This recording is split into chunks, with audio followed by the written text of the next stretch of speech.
Hello बच्चों, कैसे हैं? आप देख रहे हैं chemistry classes by AD sir. आपको बिलियन का पार्ट 9 आपको बताया जा रहा है। 2 पार्ट में पार्ट का नाम नहीं आया है, सितंबर लिख करके चला गया था। ठीक है, तो आप उसको देखिए। पार्ट 7 पार्ट 8 है।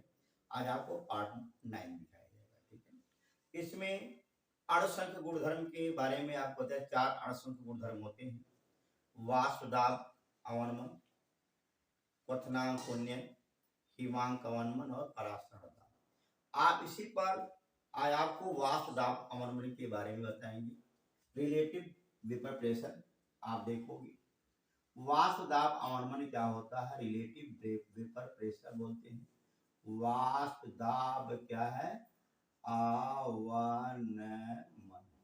ठीक है ना। वाष्प दाब अवनमन को पहले समझिए, ध्यान देंगे।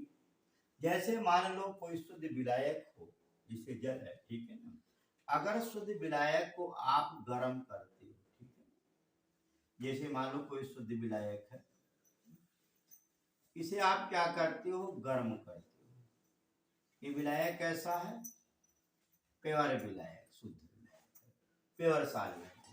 गर्म करोगे तो इसके जो कण होंगे नीचे से, ये क्या के ऊपर जाएंगे और वाष्प के रूप में जाएंगे और पृष्ठ पर क्या करेंगे?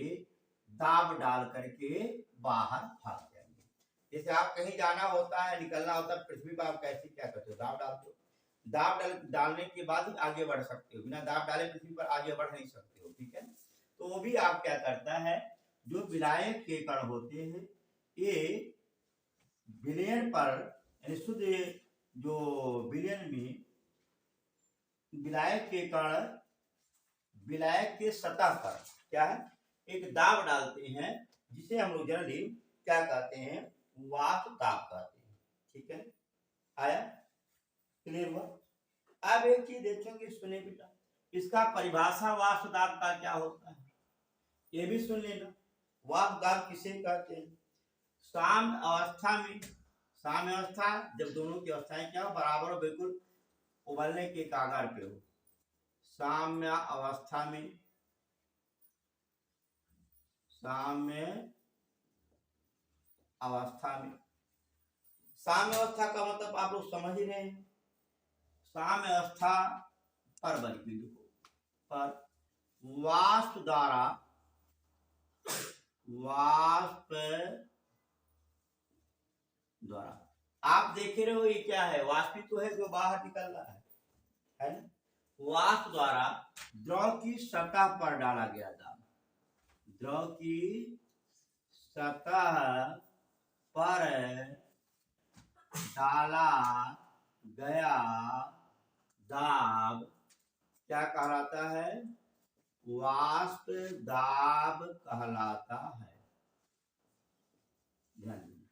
वाष्प दाब की अगर परिभाषा आपसे पूछी जाती है तो आप बोलेंगे साम्य अवस्था पर वाष्प द्वारा द्रव की सतह पर डाला गया दाब वाष्प दाब कहलाता है। कन्फर्म हुआ? क्लियर हुआ? अब एक चीज देखेंगे, इसमें होता क्या है? जैसे शुद्ध विलायक में, अब यहाँ वाष्प दाब अवनमन की बात हो रही है। अवनमन माने क्या होता है? कमी होता है। जैसे मान लो कोई शुद्ध विलायक है, इसको भी ध्यान देना, ये कोई क्या है? शुद्ध विलायक है। ठीक है, ये आपका क्या है? शुद्ध विलायक है। और कोई अवाष्पशील वैद्युत अपघट्य अनवघट्य पदार्थ डाला जाता है। देखो ये क्या है? शुद्ध विलायक। ठीक है, शुद्ध विलायक में जैसे मान लिया जाए आप जल ही ले, ठीक है, ये जल ही ले। अगर शुद्ध विलायक में अवाष्पशील पदार्थ डाला जाता है जिसका वाष्पीकरण न हो, ठीक है ना, वाष्प अवस्था में परिणित न हो, ऐसे पदार्थ को इसमें डालते हैं तो इसके विलयन के वाष्प दाब में कमी हो जाती है। जैसे आप देखो, सुनो, मान लो कोई अवाष्पशील पदार्थ डाल दे रहे हो, विलायक के कण निकल करके भागना चाह रहा है, अवाष्पशील पदार्थ विलय आ गया है, उसे पकड़ लेता, भैया कहाँ जा रहे? रुको ना, अभी जाना, बाद में जाना। ठीक है ना, तो क्या होगा? उसे पकड़ लेता है। क्यों? कि इसके विलायक के जो विलय के जो कण होंगे विलायक के बीच बीच में कहीं के प्रवेश कर जाएंगे और विलायक के कणों को क्या करेंगे, बांधने का कोशिश करेंगे। भैया कहाँ जा रहे हो, बैठो, बाद में जाना। जैसे आप ही लोग करते हो क्या, कहीं जाना होता, कोई बंदा आ गया पकड़, अरे बैठो यार चाय पी ले तब जाना। यानी थोड़ा समय आपका व्यक्त किया कि नहीं किया।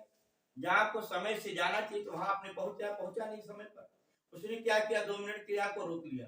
सेम तरीका यहाँ भी होता है। जैसे शुद्ध विलायक होता है उसमें आवासशील विलेय पदार्थ डालते हो तो विलायक के अणुओं के मध्य क्या करता है,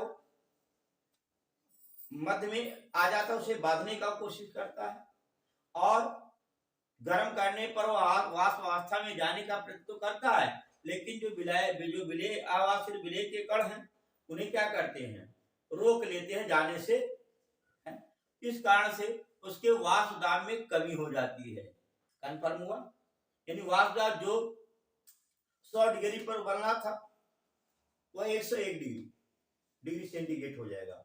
जिसे 940 पे पहुंचना था आप पकड़ लिए, चाय पिलाने लगे, 950 पे पहुंचा, 10 मिनट का अंतर आया कि नहीं आया। तो आप देखो सेम तरीका यहाँ भी होता है। जब कोई भी शुद्ध विलायक में आवासशील पदार्थ डालते हैं तो इसके वाष्प दाब में कमी हो जाती है, किसके, विलयन के वाष्प दाब में कमी हो जाती है। ठीक है, अब इसी कमी को वाष्प दाब का अवनमन कहते हैं। ध्यान देना, अगर यहां पर देखो शुद्ध विलायक का वाष्प दाब, शुद्ध अगर विलायक का वाष्प दाब P0 और विलेय को डाल दिया जाए, है ना, विलेय को डालने के पश्चात जो विलयन का वाष्प दाब होगा, विलयन का वाष्प दाब अगर PS हो, है ना, तो इसके वाष्प दाब में अवनमन कितना होगा, इसके वाष्प दाब में अवनमन क्या हो जाएगा, P0 माइनस PS। ध्यान देना, लेकिन एक चीज याद रखिएगा, ये जो वाष्प दाब में अवनमन है अणुसंख्य गुणधर्म नहीं है, याद रखिएगा। वाष्प दाब अवनमन अणुसंख्य गुणधर्म नहीं है, वाष्प दाब का आपेक्षिक अवनमन अणुसंख्य गुणधर्म होता है, याद रखिएगा। कभी भी क्वेश्चन पूछा है वाष्प अणुसंख्य गुणधर्म है, वाष्प दाब अवनमन, वाष्प दाब का आपेक्षिक अवनमन, तो आप क्या बोलोगे, वाष्प दाब का आपेक्षिक अवनमन ही अणुसंख्य गुणधर्म होता है। वाष्प दाब या वाष्प दाब अवनमन यह अणुसंख्य गुणधर्म नहीं होता, इस दिमाग में याद रखिएगा। ठीक है, अब देखोगे यहां पर मैंने क्या किया, इसके वाष्प दाब में अवनमन क्या हो गया, P माइनस क्या हो गया, PS हो गया, है ना, आया। अर्थात विलयन का जो वाष्प दाब होगा वो विलायक के वाष्प दाब से क्या होगा, सदैव कम होता है। ठीक है ना, कब कम होगा, जब से शुद्ध विलायक में कोई आवासशील विलेय पदार्थ डालोगे तब इसके वाष्प दाब में क्या विलयन बन जाएगा और विलयन का वाष्प दाब जो विलायक कण जाने लगेंगे उनको क्या कर देगा, रोक देगा, है ना। तो टोटल वाष्प दाब क्या माना जाए, विलयन का वाष्प दाब ही माना जाएगा। तो विलयन का वाष्प दाब शुद्ध विलायक के वाष्प दाब से सदैव कम होता है। शुद्ध विलायक के वाष्प दाब और विलयन के वाष्प दाब के अंतर को वाष्प दाब का अवनमन कहते हैं। बात कंफर्म, क्लियर आया। तो इस चीज को थोड़ा सा ध्यान देंगे। यहां पर वाष्प दाब में अवनमन की बात मैंने किया, ठीक है ना, इसमें किसका अधिक होगा किसका कम, विलायक के कणों का वाष्प दाब सदैव विलयन के कणों के वाष्प दाब से अधिक होगा। बात क्लियर एकदम आया। अब देखोगे अगला था वाष्प दाब का आपेक्षिक। जैसे आपेक्षिक का मतलब क्या होता है, आपेक्षिक घनत्व बटे घनत्व, आपेक्षिक दूरी बटे दूरी, ये बीमाहीन राशियां होती है जितनी भी आपेक्षिक बोली जाती है। जैसे आपसे पूछा जाता है आपेक्षिक घनत्व का मात्रक बताओ, आपेक्षिक दूरी का मात्रक बताओ, जैसे आपेक्षिक वर्ड ले लिया तो ये बीमाहीन राशि होती है। तो आपेक्षिक अगर वाष्प दाब का आपेक्षिक अवनमन पूछा जाए तो वाष्प दाब के अवनमन और शुद्ध विलायक के वाष्प दाब के अनुपात को वाष्प दाब का अपेक्षिक अवनमन करते हैं। क्या बोला मैंने? देखो, वाष्प दाब में अवनमन, वाष्प दाब में अवनमन, अवनमन माने अवनयन, नीचे की तरफ, यानी इसमें कमी हो। वाष्प दाब में अवनमन तथा शुद्ध विलायक के वाष्प दाब के अनुपात को वाष्प दाब का आपेक्षिक अवनमन कहते हैं।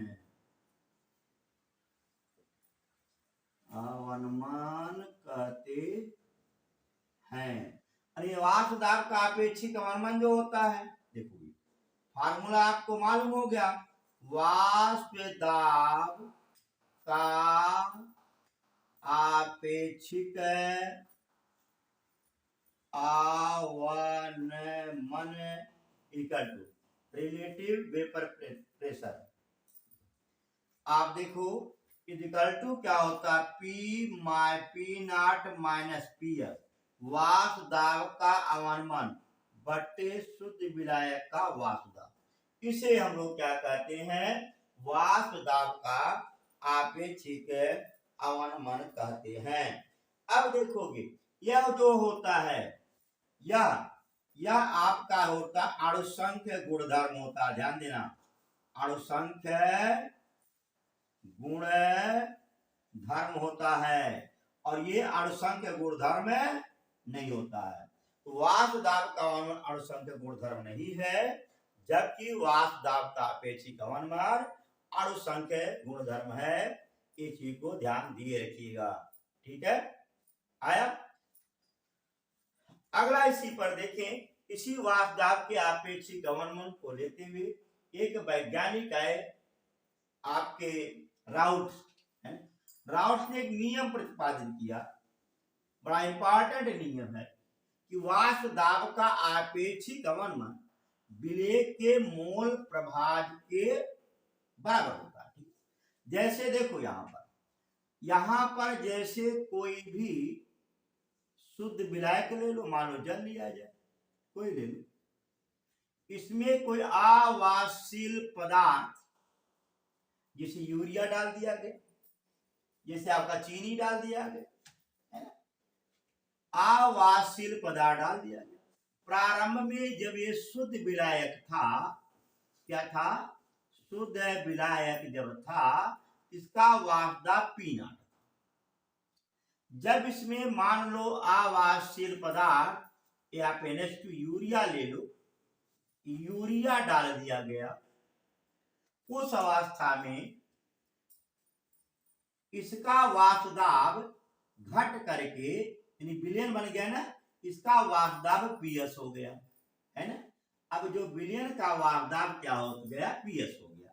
ये किसका वाष्प दाब हो गया, विलयन का वाष्प दाब। देखो विलयन का वाष्प दाब यानी PS हो गया, ठीक है। तो इन्होंने क्या कहा कि वाष्प दाब का अपेक्षित अवनमन विलेय के मोल प्रभाज के बराबर होता है, मोल अंश के बराबर होता है, यानी विलेय का मोल बटे विलयन का कुल मोल। विलेय का मोल यूरिया का मोल बटे यूरिया प्लस जल, 2 हो गए, इनका कुल मोल। आप देखोगे तो उन्होंने क्या बताया, राउल्ट का नियम क्या है कि वाष्प दाब का, बड़ा इंपॉर्टेंट नियम है आप लोगों का, वाष्प दाब का आपेक्षिक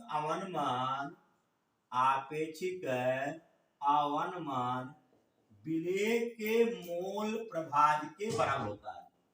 विलेय के मोल प्रभाज के बराबर होता है। ये आपका कौन सा नियम है भैया, राउल्ट नियम, ठीक है ना। राउल्ट नियम बड़ा इंपॉर्टेंट नियम है, बोर्ड में पूछा भी जाता है, इसका उपयोग पूछा जाता है। लेकिन ये क्या होता है, ये तन विलीनों के लिए ही लागू होता है। ध्यान दें, इन्होंने किस पर खोज किया था, तन विलयन में बहुत कम मात्रा हो तो यानी कि ये किस पर हो गया, तन विलयन के लिए क्या है, तनु विलयन के लिए वाष्प दाब का अपेक्षिक अवमंदन विलय के मूल प्रभाव के बराबर होता है।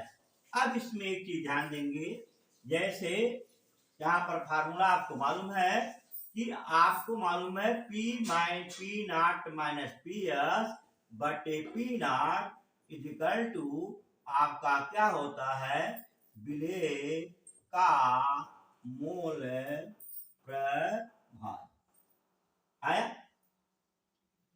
क्लियर हुआ। अब विलय का मोल प्रभाव क्या होता है, विलय का मोल बटे विलयन का कुल मोल। विलयन में क्या होता है, विलय प्लस विलायक होते हैं, है ना। अब यार लिख सकते हो P not minus P S बटे P not equal to small N बटे small N plus capital N. देखो यहाँ स्मॉल एन कहाँ क्या है, जहां स्मॉल एन इक्वल टू विलय का मोल, विलय का मोल, और कैपिटल एन इक्वल टू क्या है, आपका विलायक का मोल है। आया। अब ये चीज देखो तो तन विलयन है, तन विलयन बहुत कम मात्रा है, 1 लीटर में 1 ग्राम है, 1 लीटर पानी में 1 ग्राम चीनी है, 1 लीटर पानी में 2 ग्राम यूरिया है, यानी बहुत कम मात्रा, बहुत कम मात्रा है। आप देखोगे इस कंडीशन में यानी कि जल विलायक के तुलना में विलय की मात्रा बहुत कम होती है। यहां लिखते हैं तन विलयनों के लिए क्या है, तनु विलयन के लिए small n less than capital n, यानी स्मॉल एन को हम क्या करते हैं, निगलेक्ट कर देते हैं, तो लिखते क्या है, P not minus P S by P not equal to small N बटे कैपिटल एन। ये किसके लिए है, तन विलयनों के लिए है, ये आप दिमाग में रखिएगा। यदि विलयन सांद्र होगा ये फार्मूला यहाँ अप्लाई मत करिएगा, उसके लिए मैं अभी आगे बताता हूँ, ठीक है। आया। अब देखोगे ये तो तन विलयनों के लिए आपको मालूम हो गया P माइनस पी एस बटे क्या है, P not minus P S बटे P not equal to small N बटे कैपिटल एन। नोट्स बनाते रहेंगे, ध्यान दीजिएगा। या P not minus P S equal to P not, विलय का मोल बराबर क्या होता है, ग्राम में भार बटे क्या है, अणुभार। विलय का ग्राम में भार बटे विलय का अणुभार बटे विलायक का ग्राम में भार बटे विलायक का अणुभार। स्मॉल डब्ल्यू क्या है, जहाँ स्मॉल डब्ल्यू विलय का ग्राम में भार, विलय का ग्राम में भार। स्मॉल एम क्या है, ये भी विलय का क्या है, अणुभार। और कैपिटल डब्ल्यू क्या है, विलायक का ग्राम में भार, विलायक का ग्राम में भार। और कैपिटल एम क्या है, ये विलायक का अणुभार, विलायक का अणुभार। देखो ये फार्मूला तब लागू करिएगा जब विलयन लगभग 5% ही सांद्र हो। अगर 5% ज्यादा से ज्यादा सांद्र होगा तो उसके लिए फार्मूला अभी मैं आपको बता रहा हूं, उसका डेरिवेट कैसे करेंगे, ये थोड़ा सा फार्मूला बदल जाता है, ठीक है ना। तब आप कैसे करोगे, ये विलयन 5% तनु है तब तो लागू होगा, इसके ज्यादा अगर तनु है, ऐसे ज्यादा सांद्र है, तो फार्मूला आप लोग सुटेबल नहीं होता है। क्वेश्चन आप करते हो, हल करते हो, वो गलत होता है, ठीक है। तब कौन सा फार्मूला लगाओगे, ये भी सुन लेना, ये भी सुन लेना। यहां पर इसको थोड़ा सा और डेरिवेट कर दे, P not minus P S by P not equal to, ऊपर जाएगा ये small W into capital M बटे स्मॉल एम इंटू क्या है, कैपिटल डब्ल्यू। देखिए इस पर आप लोगों को न्यूमेरिकल है, अभी मैं इस पर न्यूमेरिकल अगले वीडियो में, ऐसी वीडियो में आपको इसके न्यूमेरिकल बताएंगे, न्यूमेरिकल देखिएगा, ठीक है ना। है। अगर मान लो 5% से ज्यादा सांद्र है, आपका राउंड नियम तो लागू होगा, ऐसा कि नहीं लागू होगा। उन्होंने बताया था P not minus P S बटे P not equal to small N बटे small N plus capital N, ये बोला। एक काम करते हैं, पी नॉट से डिवाइड कर देते हैं, P not minus P S by P not equal to small N बटे small N plus capital N. P not cancel हुआ, 1 minus P S upon P not equal to small N बटे small N plus capital N. इसको पक्षांतर करेंगे, उधर लेके जाएंगे। देखो अपोजिट साइड में आप लिखोगे P S upon P not equal to small N बटे small N plus capital N -1। ये माइनस रहेगा, देखते जाओ।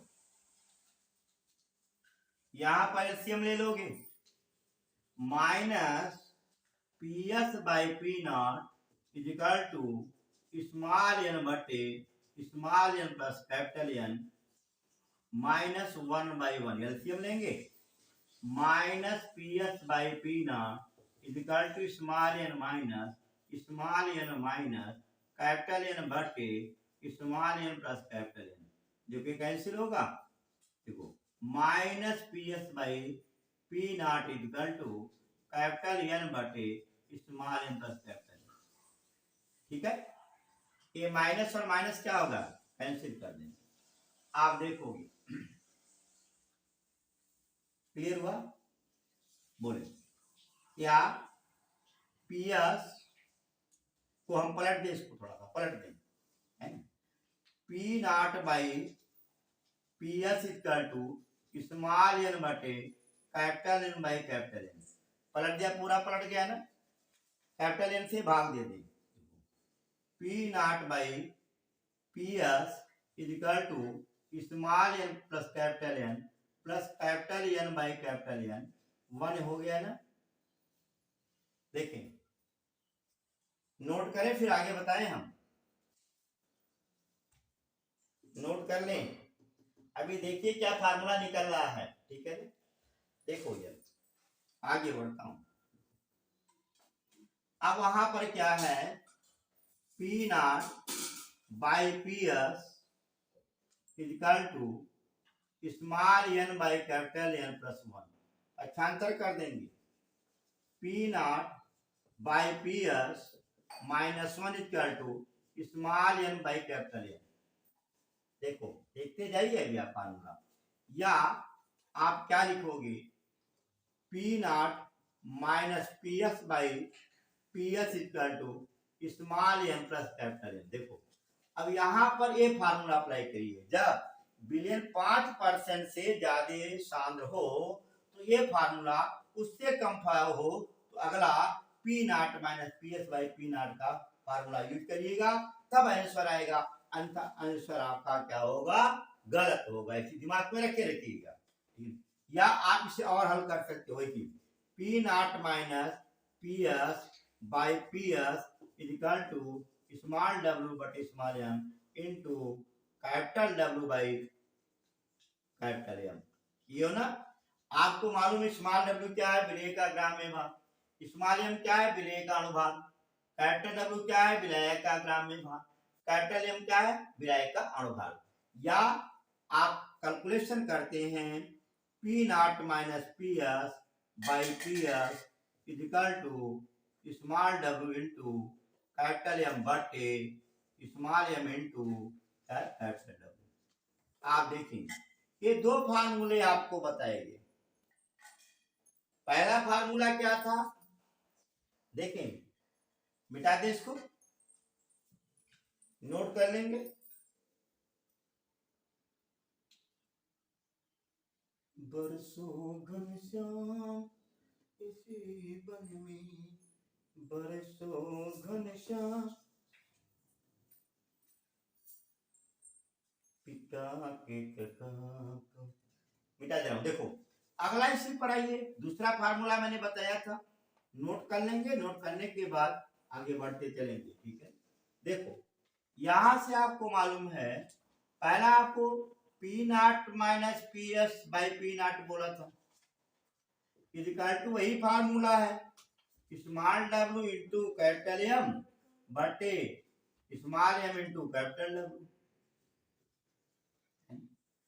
ये चीज देखिए, कब ये लागू होगा कब ये लागू होगा। मैंने बोला जब 5% से कम तनु हो सांद्र हो तो इसको लगाइएगा, 5% से ज्यादा विलयन सांद्र हो तो आप नीचे वाला फार्मूला दे।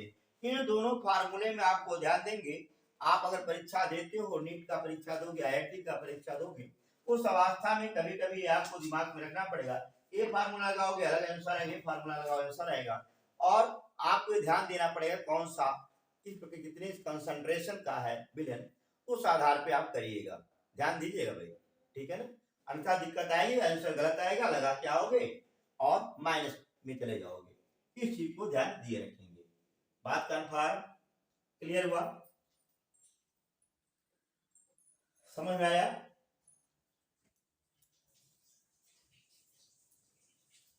देखेंगे अब इसी में देखेंगे, इसे हिमांक की चार्ज अवनमन भी बोला गया।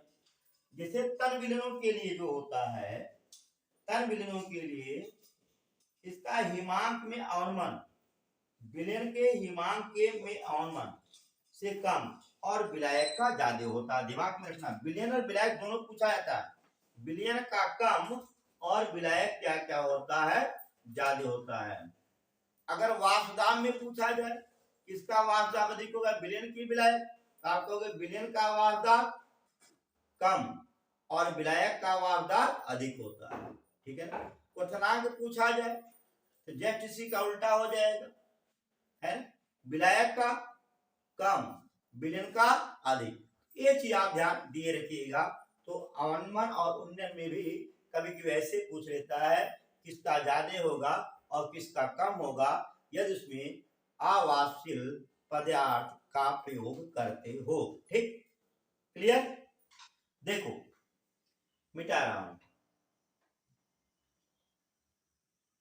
अब इसी पर एक वर्ड और आता है थोड़ा सा, क्वथनांक उन्नयन। इसके बाद आपको न्यूमेरिकल बताऊंगा, दोनों को साथ लेके चलूंगा, ठीक है ना। यानी कि वाष्पदाब का अपेक्षित अवनमन और क्वथनांक उन्नयन दोनों को हम क्या करेंगे, साथ लेके चलेंगे, दोनों पे साथ न्यूमेरिकल बताएंगे, ठीक है। अब पहला चीज देखिए, क्वथनांक। क्या बोला? क्वथन माने उबालना। आप जनरली तो कह देते हो जिस ताप पर कोई द्रव उबल जाता है वही उसका क्वथनांक होता है, लेकिन उबलता किस पर है, सवाल तो यही है ना। भिन्न भिन्न द्रवों के लिए भिन्न भिन्न क्वथनांक होते हैं। ये आप डीजल पेट्रोल देख लो, उसका क्वथनांक कम होता है, जल का क्वथनांक अधिक होता है, ग्लिसरीन का और अधिक हो जाता है। ऐसा क्यों? रीजन क्या है? इसमें मेन चीज होता है कि कब उबलेगा कब नहीं उबलेगा। जब विलयन को गर्म करने पर है उसका जो ताप है, जब विलयन को गर्म करते हैं तो उसका जो वाष्प दाब होता है एक वायुमंडलीय दाब के बराबर होता है। जो भी टेम्परेचर का, जिस टेम्परेचर पर विलयन का वाष्प दाब एक वायुमंडलीय दाब के बराबर हो जाए वह उसका क्वथनांक है। वायुमंडलीय जो सामान्य दाब, वर्तमान का जो दाब है, यहां पर एक वायुमंडलीय दाब है। उबालिए, गरमाइए, जब इस वायुमंडलीय दाब के बराबर, वर्तमान के दाब के बराबर जब वो हो जाएगा तभी उबलेगा, अंततः उबल नहीं सकता, लाख उपाय कर डालो। पानी उबलता क्यों नहीं बार, हमेशा अपने आप उबलना चाहिए, रखा तो रखता है वायुमंडल, क्यों? जब तक उसका ताप वायुमंडलीय दाब के बराबर। आप लोग गए होंगे या नहीं भी गए होंगे, आपके कोई पिताजी बाबा कोई गए होंगे, एक स्थान है केदारनाथ और बद्रीनाथ, ठीक है, वहां पर गौरी कुंड है। गौरी कुंड में आप देखते हो, या बद्रीनाथ में है, केदारनाथ में भी है, वहां पर पानी अपने आप बॉयल होता रहता, अपने आप उबलता है, गर्म रहता है। क्यों? रीजन क्या है? ऐसा वहां पर इस नाते से उस एरिया का जो दबाव होगा, है ना, उस एरिया का दबाव, उस पानी के जो क्वथनांक होगा, जल का क्वथनांक होगा, उन दोनों के क्या होगा, बराबर हो गया होगा। इस कारण से वहां पर जल स्वतः उबलता है। टेम्परेचर वहां पर कोई भट्टी नहीं लगाया हुआ, अपने आप उबल रहा है। क्यों उबल रहा है? उसका क्वथनांक वहां के वायुमंडलीय दाब के बराबर है। इस कारण से जल अपने आप क्या करता है, उबलने लगता है। तो पहला चीज देखेंगे कि क्वथनांक, मैंने क्या बोला कि क्वथन किसे कहते हैं, क्वथनांक किसे कहते हैं? जिस ताप पर विलयन का वाष्प दाब एक वायुमंडलीय दाब के बराबर हो जाए, जिस ताप पर विलयन का वाष्प दाब एक वायुमंडलीय दाब के बराबर हो जाए, वह बिंदु उसका क्या कहलाता, क्वथनांक। Confirm, clear? अब इसी में हम पढ़ रहे थे क्वथनांक उन्नयन। चलो चले, क्वथनांक क्या है, उन्नयन। उन्नयन मतलब क्या होता है, ऊपर नयन। उन्नयन मीन्स क्या आता है, ऊपर नयन, यानी वृद्धि, क्वथनांक में वृद्धि। तो क्वथनांक मालूम हो गया, जिस ताप पर विलयन का वाष्प दाब एक वायुमंडलीय दाब हो जाए, वह ताप उसका क्या कहलाता है, क्वथनांक। अब क्वथनांक उन्नयन पे हम डिस्कस कर रहे हैं, इसके बारे में थोड़ा सा ध्यान दिए रखिएगा, ठीक है? देखो सुनिए, जैसे मान लो कोई शुद्ध विलायक है, ये आपका क्या है,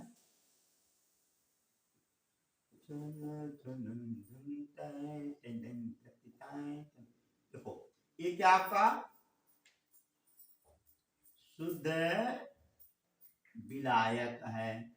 इसमें कोई आवासशील विलेय पदार्थ डाला जाता है। आवासशील क्या है, विलेय पदार्थ डाला जाता है। जब इसे हम गर्म करते हैं तो जो विलेय के कण होते हैं, विलायक के कण को पकड़ लेते हैं, है? इसे भी बताया नहीं, आप जा रहे हैं किसी काम से, अर्जेंटी है, वो आपका मित्र है, बैठा हुआ है, अरे रुको रुको रुको, चाय पी लो। टाइम आपका ले लिया कि नहीं? आपको पहुंचना था 9:40 पर, आप पहुंच रहे हो 10 बजे। 20 मिनट खाया कि नहीं खाया? यानी वो क्या था, आवास, वो कहीं जाना नहीं था, उसको बैठना था, वो भी आपको क्या कर लिया, बैठा दिया। आप जाने वाले थे, वो बैठने वाला था। वो आवासशील था, आप वासशील थे, आपको पकड़ करके क्या कर लिया, बैठा लिया। बैठाने के बाद चाय के बहाना आपको क्या किया, 10-20 मिनट लेट कर दिया। यानी कि आपको उन्नयन कितने की वृद्धि कितने हो गई, 20 मिनट की वृद्धि हो गई, जाते। सेम तरीका यहाँ होता है। जैसे क्या है, ये आवासशील पदार्थ है, आवासशील विलेय पदार्थ में डाला जाता है तो विलायक के कणों के मध्य फैल जाता है, और जब इसे गर्म करते हैं, गर्म करने पर इसका जो वाष्प दाब में कमी कर देता है, यानी उबलने की दर को कम कर देता है। क्यों? कुछ उष्मा को खुद ले लेता है, कुछ उष्मा को ये बतियाने में ले लेता है, जिसके कारण इसका क्वथनांक में क्या होती है, वृद्धि हो जाती है। समझ आया, क्लियर हुआ? अब देखोगे इसमें कहोगे क्या, कैसे, ये भी सुन लेना। यदि शुद्ध विलायक में आवासशील विलेय पदार्थ मिलाते हैं, ध्यान देना, यदि क्या है, शुद्ध विलायक में आवासशील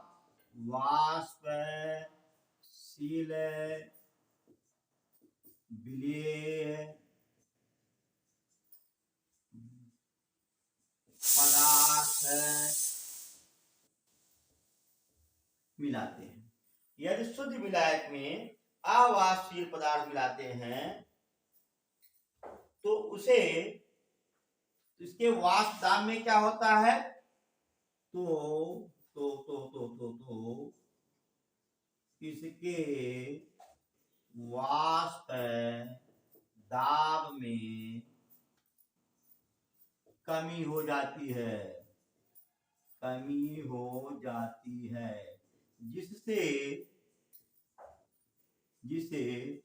क्वथनांक में वृद्धि हो जाती है। क्वथनांक में क्या होती है? वृद्धि हो जाती है। आया? मान लिया जाए कि प्रारंभिक में इसका क्वथनांक टी हो या विलीन का क्वथनांक टी हो, टीबी है ना, और शुद्ध विलायक का क्वथनांक टी हो। उस अवस्था में स्नेंतर टी ग्रेटर देन क्या लिखोगे? टीबी लिखोगे। आया? जैसे टीबी क्या है? टीबी क्या है ये भी सुन लेना। यानी विलायक के वाष्पित होने की दर होती है टी, और बी क्या है? विलयन के वाष्पित होने की दर होती है। इन दोनों का अंतर, विलयन और विलायक के क्वथनांकों का अंतर जो होता है, विलयन का क्वथनांक माइनस क्या है? हाँ, विलयन का क्वथनांक माइनस यहाँ पर लिखते हैं विलायक। क्या है? विलायक का क्वथनांक बराबर क्या है? क्वथनांक उन्नयन। क्वथनांक क्या है? उन्नयन, अर्थात डेल्टा टीबी है ना। आप लिख सकते हो T2 माइनस T1 या T1 माइनस T2, जो भी हो, है ना। अब देखेंगे ये जो क्वथनांक में उन्नयन होता है, ये मोललता के बराबर होता है। क्या होता है? क्वथनांक में उन्नयन मोललता के समानुपाती होता है, याद रखिएगा, है ना। क्वथनांक में जो उन्नयन होता है ये मोललता के समानुपाती होता है। एक क्वथनांक में उन्नयन भी अणुसंघ गुणधर्म होते हैं। आप देखें, मिटा रहे इसको, देखो नोट्स बनाते रहिएगा, ये ध्यान दीजिएगा। देखो क्वथनांक में उन्नयन डेल्टा टीबी इक्वल टू, यहां पर लेता हूं केबी इंटू मोललता। केबी क्या है? क्वथनांक उन्नयन स्थिरांक है ना, और डेल्टा टीबी का क्वथनांक उन्नयन है, और मोललता तो आप देख ही रहे हो। या आप लिख सकते हो डेल्टा टीबी बराबर केबी, मोललता बराबर होता है विलेय का ग्राम में भार बट्टे विलेय का भार बट्टे विलायक का भार किलोग्राम में, है। या डेल्टा टीबी बराबर 1000 केबी इंटू स्मॉल डब्ल्यू बट्टे small M into capital W. आप इस पर क्या करोगे? न्यूमेरिकल बताया जाएगा। और इसी प्रकार से एक और आपका आएगा केबी बराबर आर टीबी स्क्वायर, इस पे भी अभी आपको डिस्कस करूंगा। केबी बराबर आर टीबी स्क्वायर बटे डेल्टा एच एफ इंटू क्या है 1000। इस पर भी हम आगे डिस्कस करेंगे। यहाँ पर यम रहेगा, ठीक है।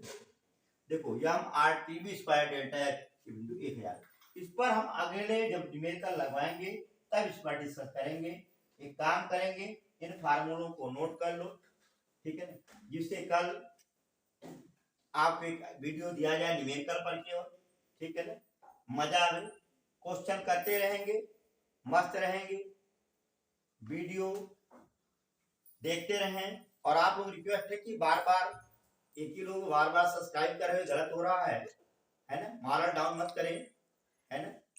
अभिशाप न लें बल्कि आशीर्वाद लें, वो ठीक है। तो पहला चीज यह कीजिए, बार बार अनसब्सक्राइब न करें, सब्सक्राइबर बढ़ाइए, सब्सक्राइब करिए। धन्यवाद, खुश रहें।